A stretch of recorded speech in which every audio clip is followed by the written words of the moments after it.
You're nothing more than a distraction, a gold digger playing the long game. And trust me, once I'm done, he'll see right through you." Judith's words were ice cold, her expression calm, as if she were discussing the weather. I sat there frozen, gripping the handle of my mug so tightly I thought it might crack. I wanted to say something back, to defend myself, but I didn't. Back then, I thought staying polite and composed would win her over eventually. I couldn't have been more wrong. "My name is Sarah Miller. I'm 26 years old, and I was engaged to Ryan, the most wonderful man I'd ever met. Ryan came from wealth, a world I never imagined being part of. His family owned a massive real estate empire, and he was set to inherit it someday. But none of that mattered to me. I grew up in a poor but loving household, working hard as a preschool teacher to make my own way. Ryan loved me for who I was, not what I had, and for the first time in my life, I felt seen and valued. But his mother, Judith, despised me from the start. She thought I was only after the family money, and no matter how kind or respectful I tried to be, she made it clear that she would never accept me. Judith's disdain wasn't subtle. It was woven into every interaction we had. She'd make snide comments about my clothes, about how I seemed sweet but unpolished, or how Ryan needed someone who could handle the pressures of their world. I tried to ignore it, telling myself it was just her way of testing me, but deep down, it hurt. Ryan, of course, didn't see this side of her. Around him, she was charming and loving, the perfect mother.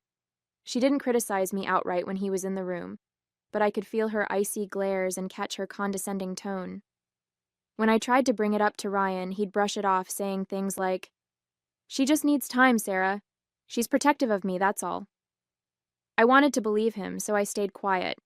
But things started getting worse as Ryan and I got closer to setting a wedding date. Judith's comments turned sharper, and her subtle digs became outright accusations. One night, while Ryan was out, she cornered me in the hallway. "You're not fooling anyone, you know," she said, her voice low but firm. "Ryan might be too blind to see it, but I know your type. Poor girl latches onto the first rich man who shows her attention. Classic." I stood there, stunned, not knowing how to respond. I wasn't after Ryan's money, and I'd done nothing to suggest otherwise. But Judith wasn't interested in the truth. She had already made up her mind about me. At first, I told myself I could endure it. Ryan and I loved each other, and that was all that mattered. But the constant tension, the whispered insults, and the way she manipulated situations to paint me as the bad guy started to wear me down. Still, I didn't think she would go as far as she eventually did. One evening, after another tense encounter with Judith, I called my best friend Erica. She had always been my go-to person when things got tough, and I desperately needed someone to vent to. "I don't know what to do anymore, Erica," I said, pacing my tiny apartment. "Judith makes me feel like I'm some kind of criminal for loving Ryan. It's like she's waiting for me to fail so she can say, 'I told you so.'" Erica sighed on the other end of the line. "That woman has issues, Sarah. You've done nothing wrong. If anything, you've bent over backward to be nice to her. It's not your fault she's stuck in her high society bubble." I plopped onto the couch, rubbing my temples. "It's not just the insults. She says things to Ryan about me too, things that aren't true, and I don't know how much longer I can take it. I love him, but it's like I'm fighting a battle I can't win." "Have you told Ryan everything?" Erica asked. I hesitated. "Not really. I mean, I've mentioned it here and there, but he brushes it off. He doesn't see what she's like when he's not around." Erica's voice softened. "Sarah, you need to tell him. He loves you. He deserves to know what she's doing." "I know," I said quietly. "But what if it just makes things worse?" The days that followed weren't any easier. I tried to muster the courage to have a real conversation with Ryan about his mom, but every time I brought it up, I hesitated. He was juggling so much already: work, wedding plans, and his own battles with sobriety. The last thing I wanted was to burden him further. One night, I met Erica at our usual coffee shop, hoping she'd give me the perspective I needed. "Do you think I'm being paranoid?" I asked, stirring my tea, the tension in my chest threatening to spill over. Judith's been worse lately. It's like she's building towards something, but I can't figure out what. Erica glanced up from her phone, her response delayed. I don't know, Sarah. Maybe you're just overthinking it. She's his mom. Moms can be difficult sometimes. I frowned, caught off guard by her tone. Erica had always been the first to defend me when it came to Judith. You really think I'm overthinking it? She shrugged, taking a sip of her latte. I mean, it's not like she's done anything major. Maybe she's just protective, like Ryan says. Her words felt off, like she was brushing me aside. At the time, I didn't dwell on it, thinking she was just distracted or having a bad day. But later, I'd realized this was the moment when everything started to unravel. Over the next few weeks, Erica became increasingly distant. It wasn't just the dismissive comments. She started dodging my calls, responding to texts hours later, or not at all. When we did talk, she seemed preoccupied, barely listening to what I was saying. I tried not to take it personally at first. Everyone has their own stuff going on, right? But deep down, it bothered me. Erica had always been my rock, the one person I could count on to have my back. Now, when I needed her most, she felt like a stranger. Judith, on the other hand, seemed to sense my vulnerability. She turned up her charm around Ryan, constantly planting seeds of doubt about me. I overheard her once telling him, "You deserve someone who understands our world, Ryan. Someone who will build you up, not hold you back." The walls felt like they were closing in, and for the first time, I started to feel truly alone. One afternoon, Ryan mentioned that his mom wanted us to come over for tea. She says she wants to make an effort, he told me, his tone hopeful. Maybe she's finally warming up to you. I didn't believe it for a second, but for Ryan's sake, I agreed to go. If there was even the smallest chance Judith was willing to change, I wanted to give her the opportunity. When we arrived at her house, I was already on edge.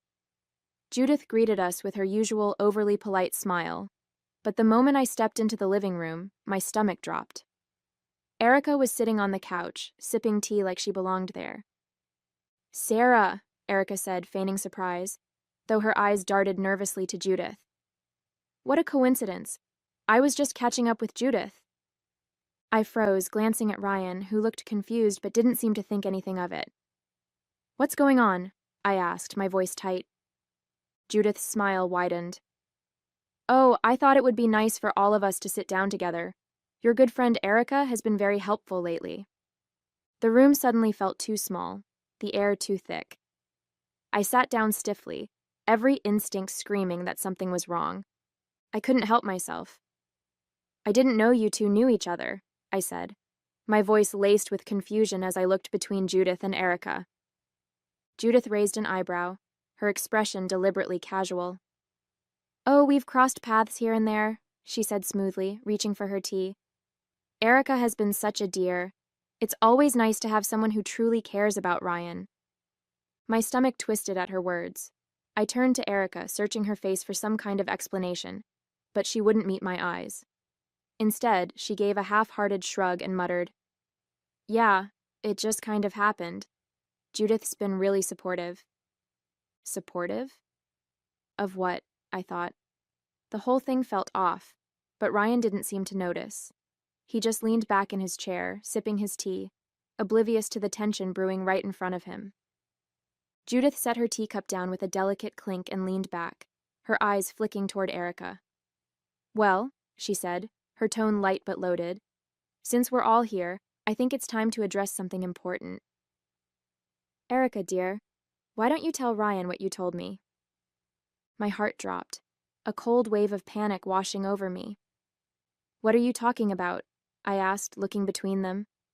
Erica hesitated, her hands fidgeting with her cup. She finally glanced at Ryan, her expression grave. "Ryan, I didn't want to say anything, but I can't keep this to myself anymore." She paused for effect, glancing at Judith, who nodded encouragingly. "I saw Sarah, with another guy." The room went silent except for the sound of my heartbeat pounding in my ears. "What?" I said, my voice shaking. "Erica, what are you talking about? That's not true." Ryan's face paled as he turned to me, hurt and confusion etched into his features. "Sarah?" he said softly, his voice barely above a whisper. Erica took a deep breath, avoiding my gaze, and continued. "It was a few weeks ago," she said, her voice trembling like this was hard for her. "I was downtown, grabbing coffee after work, and I saw Sarah with this guy. They were at some restaurant, laughing, holding hands, and kissing. It was obvious, Ryan. I didn't want to believe it at first, but I couldn't ignore what I saw." I shook my head, my chest tightening so much I could barely breathe. "Erica, stop. That never happened. You're lying. Why are you doing this?" She finally met my eyes, and for a second I thought I saw something there. Guilt, hesitation. But it was gone as quickly as it appeared. "I'm not lying, Sarah.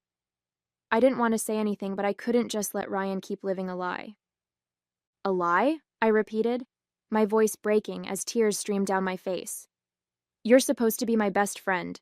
Why are you doing this? I've never cheated on Ryan. Never. You know me." Ryan stood abruptly, the chair scraping against the floor. His hands were shaking as he turned to Erica. "You're sure about this?" he asked, his voice tight with barely contained emotion. "I'm sure," Erica said, her tone soft but resolute. "I saw it with my own eyes. I'm sorry, Ryan. I thought you deserved to know." I couldn't stop crying. I felt trapped, like the walls were closing in around me. "Ryan, please," I begged, reaching for his hand. "You have to believe me. I don't know why she's saying this, but it's not true. I love you. I've never done anything like that." He pulled his hand back, his eyes filled with anger and hurt. "How could you do this, Sarah?" he shouted. "How could you lie to me? After everything we've been through." I started, but he cut me off. "Get the hell out of here," he said, his voice trembling with rage. "I can't even look at you right now." I froze, my legs weak and my heart shattered. I looked at Erica one last time, hoping for some sign that she'd break and tell the truth, but she just avoided my eyes, staring down at her cup. Without another word, I grabbed my bag and stumbled out of the house, tears blurring my vision. I couldn't understand what had just happened, or why Erica would betray me like that. All I knew was that my world had just crumbled. The next few days were a blur of tears and unanswered calls. I tried everything, texting, calling, even showing up at Ryan's apartment, but he wouldn't answer. The few times I knocked on his door, I could hear movement inside, but he never came to open it. Each attempt left me more broken than the last. I'd stand outside his building, my hands trembling as I tried to compose yet another message, hoping this one would somehow get through to him. "Ryan, please, just let me explain.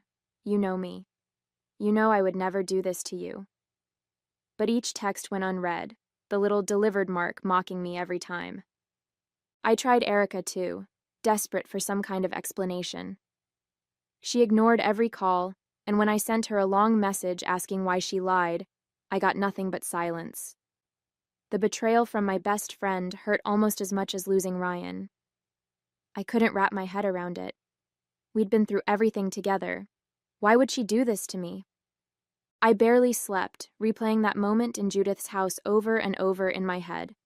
I kept thinking about the look on Ryan's face, the hurt, the anger, the betrayal. It haunted me. I felt like my heart had been ripped out, and there was nothing I could do to fix it. As much as I was hurting, I couldn't stop thinking about Ryan.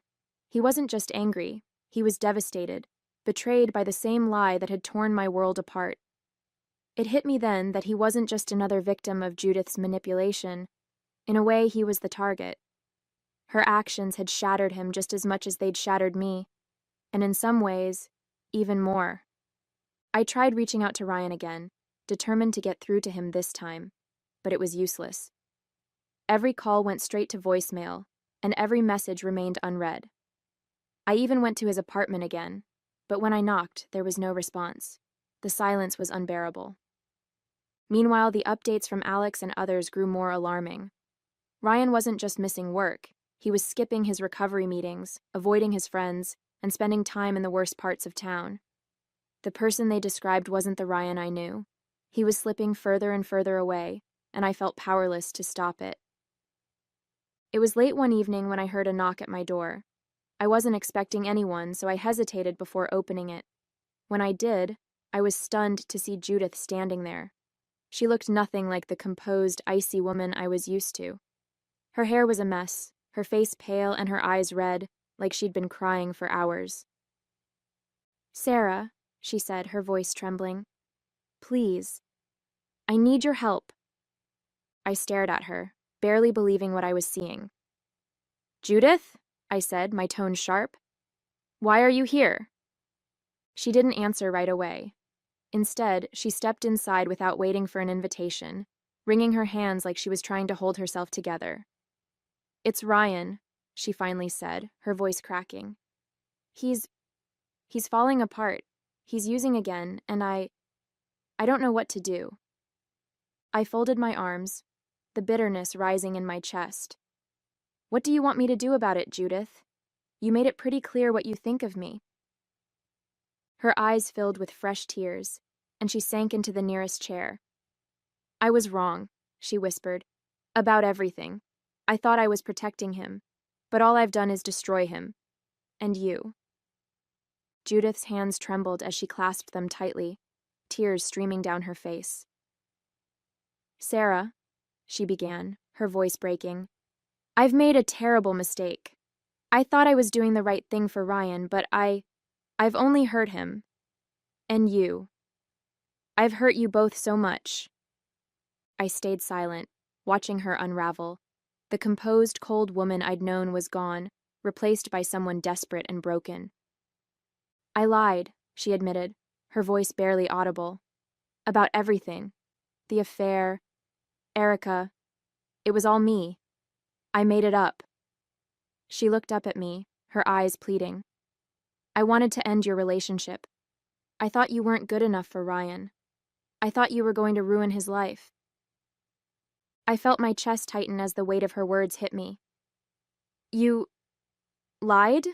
I said, my voice shaking. "You paid Erica to say those things?" Judith nodded, her sobs growing louder. "Yes, I paid her $100,000 to tell Ryan you were cheating. I thought if he believed it, he'd end things with you, and he'd find someone I approved of." Her voice cracked as she continued. "But I was wrong, Sarah, so wrong. You've been nothing but good for him, and I was too blind to see it." I shook my head, anger bubbling to the surface. "You didn't just hurt me, Judith. You destroyed him. Do you see what he's become because of you? He's back on drugs, he's lost, and he's hurting because of the lies you told." Judith's sobs turned into full-on weeping as she buried her face in her hands.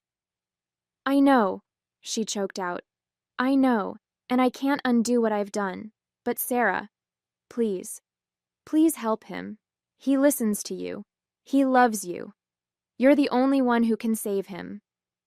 I stared at her, torn between my anger and my lingering love for Ryan. She looked up at me again, her tear-streaked face filled with regret. "I'll do anything, Sarah. I'll tell him the truth. I'll admit everything. Just, please, don't give up on him. He needs you." I stood there, frozen, unable to process what I was hearing. Judith, the woman who had spent months tearing me down, lying about me, and ruining my life, was now sitting in my living room, begging me for help. Her words echoed in my head, but it was like my brain refused to fully comprehend them. Judith looked up at me, her face streaked with tears, and reached out as if to grab hold of the air between us. "Sarah, please," she whispered, her voice cracking under the weight of her desperation. "He only talks about you. Even in his worst moments, when he's completely lost, it's you he calls for." My heart ached hearing that, but I stayed silent, my mind racing. Judith seemed to sense my hesitation, and she leaned forward, her voice growing more frantic. "You're the reason he stayed clean, Sarah. You gave him hope, something to live for. Without you, he's spiraling. Please, I'm begging you. I'll do anything to make this right." I took a deep breath, trying to steady the storm of emotions swirling inside me. Judith's words hung in the air, and as much as I wanted to walk away from all of it, from her lies, from the heartbreak, I couldn't. Not when it came to Ryan. "I'll help," I said quietly, my voice shaking. Judith's tear-streaked face lit up with relief, but I held up a hand to stop her. "But I'm not doing this for you, Judith. I'm doing it for Ryan. I love him, and I always have. But what you did, it's unforgivable." "I know," she whispered, her voice breaking again. "I know, Sarah, and I'll do everything I can to make it right. I'll tell him the truth. I'll admit everything. Just, please, help me bring him back." I nodded, even though my heart felt like it was being ripped apart all over again. "I'll talk to him," I said firmly. "But this doesn't mean everything is fine. It's going to take a lot for him to heal, for both of us to heal." Judith wiped her face, nodding furiously. "Thank you," she said, her voice barely audible. "Thank you, Sarah." As she left, I felt a mix of dread and hope. I didn't know how Ryan would react to the truth or if we could ever rebuild what we had, but I knew one thing for sure.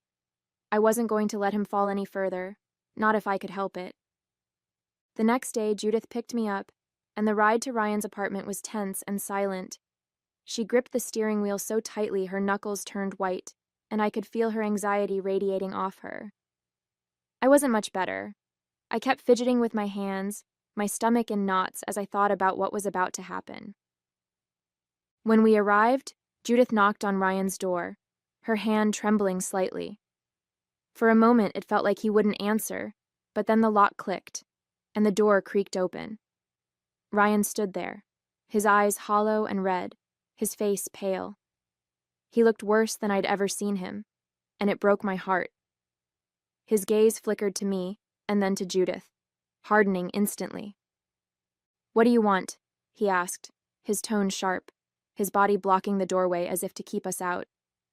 "I'm tired of you and your games." Judith flinched, her breath catching. She hesitated, gripping the strap of her handbag like it was the only thing keeping her steady. "Ryan," she said softly, her voice cracking. That's exactly why I'm here." Ryan's jaw tightened, his eyes narrowing. "What are you talking about?" Judith stepped forward, her voice trembling as she spoke. "I lied, Ryan, about Sarah cheating on you. I made it all up. I paid Erica to say those things. I thought I was protecting you, but I was wrong. So wrong." Ryan's face contorted in disbelief, his arms dropping to his sides. "You paid Erica?" he said, his voice rising with each word. "You lied about Sarah? Why the hell would you do that?" Judith sobbed, covering her face with her hands. "I was trying to protect you, Ryan. I thought she wasn't good enough for you. I didn't see what she meant to you, what you meant to each other. I see it now, and I regret everything I've done. Please, I'm begging you. Forgive me." Ryan stepped back, shaking his head as if trying to make sense of what he'd just heard. His eyes darted to me, filled with guilt and pain. "Sarah, is this true?" he asked, his voice almost breaking. I nodded slowly, tears welling up in my eyes. "It's true, Ryan. I tried to tell you, but you wouldn't listen." Ryan stared at me for a long moment, his eyes searching mine, and for the first time in what felt like forever, I saw a flicker of the man I fell in love with.